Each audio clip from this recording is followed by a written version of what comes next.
In Georgia, the Republican candidate for governor is also in charge of running the state's elections, and he has launched an investigation into Georgia's Democratic Party. Brian Kemp says Democrats tried and failed to hack the state's voter registration system. He is locked in a dead heat with Democrat Stacey Abrams in the governor's race. CBS News correspondent Mark Strassmann has more. Good to see you.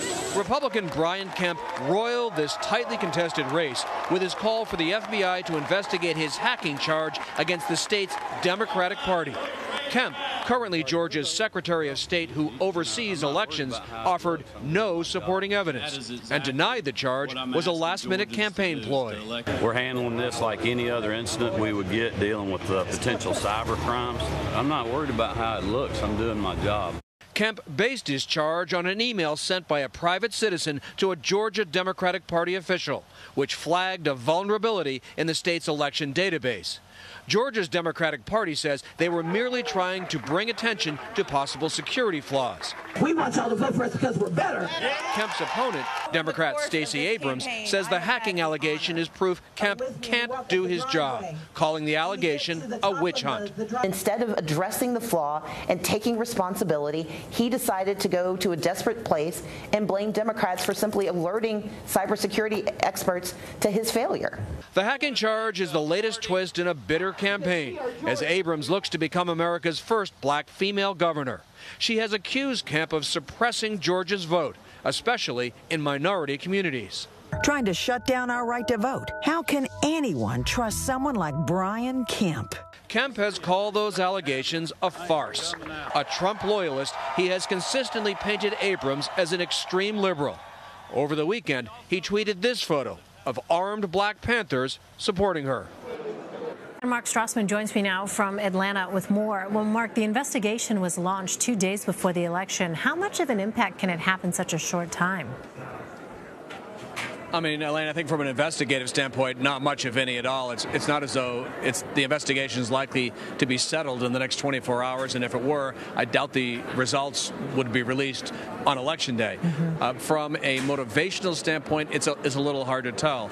If there are conservatives who believe that there's some funny business going on with the state Democrats here, and that motivates them to get out the door, that's something that Mr. Kemp, of course, would like.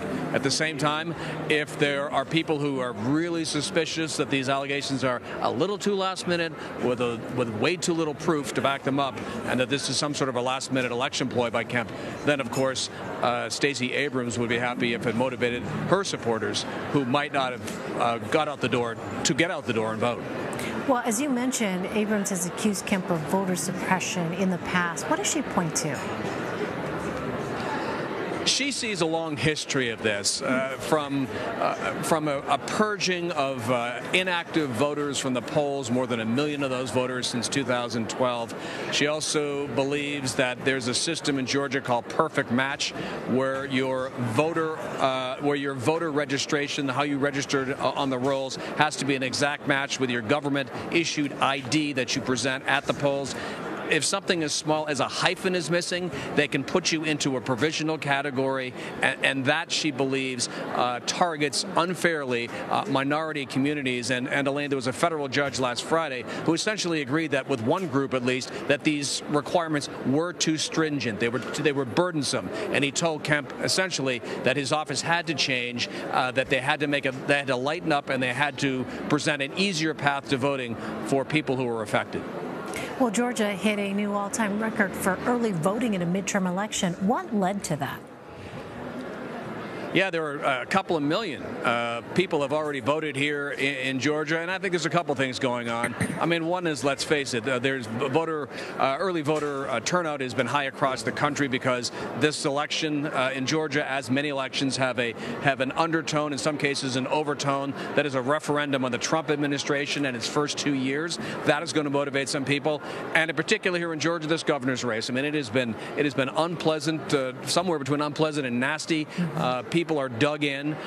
People are motivated. There have been some heavy hitters who've come out to campaign for both candidates. President Trump for Mr. Kemp, President Obama and Oprah Winfrey for Ms. Abrams. And so this race is on everybody's radar, not only locally but around the country, and clearly the early turnout is a reflection of that. All right, Mark Strassmann for us. Mark, thank you. Okay.